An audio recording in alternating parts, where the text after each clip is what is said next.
जाट आरक्षण की जो मामला चल रहा है उसमें कई गलतफहमियां भी हुई हैं, समाज की ओर से आपस में फैलाई गई हैं, बल्कि हुई नहीं है, फैलाई गई हैं, और इन सबको मैं नकारता हूं।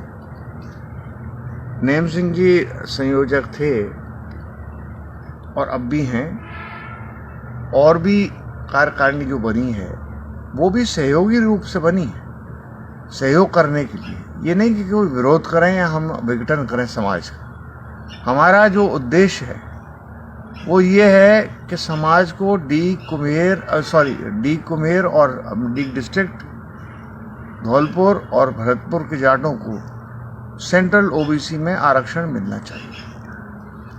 आज नेम सिंह जी यहाँ पधारे हैं, उसके लिए मैं उनको धन्यवाद देता हूँ, और मुझसे राय भी लेने आए हैं। मैंने ये राय दी है कि जो जितने भी लोग हैं सब लोग मिल करके और वहाँ पहुँचें।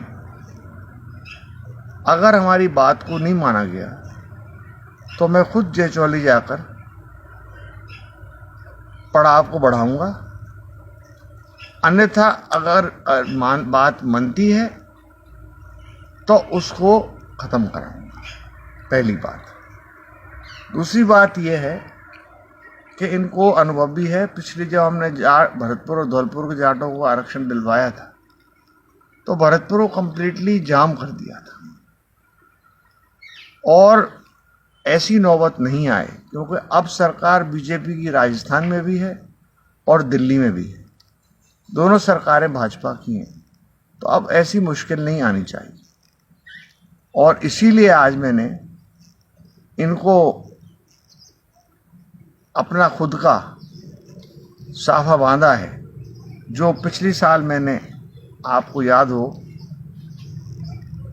गणतंत्र दिवस की सलामी के लिए पहना था, और ये विजय का साफा है। और निश्चित रूप से ये लोग जो भी जा रहे हैं वो विजयी प्राप्त करके आएंगे और खुशखबरी लेकर के आएंगे। समाज एक है और एक ही रहेगा जब तक मैं हूँ।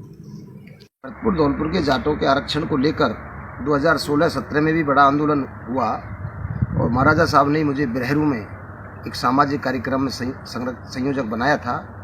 महाराज साहब संरक्षक थे, हैं और रहेंगे। समाज में महाराजा साहब का जो सम्मान है वो राजनीतिक पदों से नहीं, ये हमारे ज़िले के ही नहीं, पूरे उत्तर भारत में महाराज साहब का सम्मान है। हम सम्मान करते हैं। आज मुझे साफा बांधा है, जो साफा एक ऐसा साफा है जो विजय का प्रतीक है, और मुझे निर्देशित भी किया है। हमारे सम्मानीय हैं, वरिष्ठ हैं, और इनके मार्गदर्शन में हमने पहले भी आंदोलन किया है। 13 तारीख को हम वार्ता के लिए जा रहे हैं। मैंने जयचौली में भी महापड़ा पर रोजाना कहा है, समाज एक था, एक है, एक रहेगा। कुछ लोगों ने बीच में इस तरह का षड्यंत्र करने की कोशिश की, लेकिन सत्य सत्य होता है।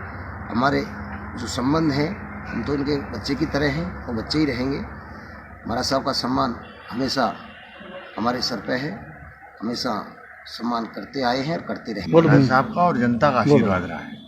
महाराज साहब का निर्देशन और जनता का आशीर्वाद, महाराज साहब का आशीर्वाद तो सबके ऊपर रहा है। और आरक्षण का महाराज साहब ने एक कुशल सेनापति के रूप में मुझे जो जिम्मेदारी दी, जैसे मार्गदर्शन किया, उस तरीके से हमने आंदोलन को लड़ाई लड़ी, जैसे जैसे निर्देशन हुआ, और उसी हिसाब से आज भी ये आंदोलन चल रहा है। महाराज साहब के निर्देश से ही शुरू हुआ था और उनके ही निर्देश में चल रहा है। जैसा होगा फैसला आगे देखेंगे। 13 तारीख को वार्ता है, गिरिराज जी की कृपा से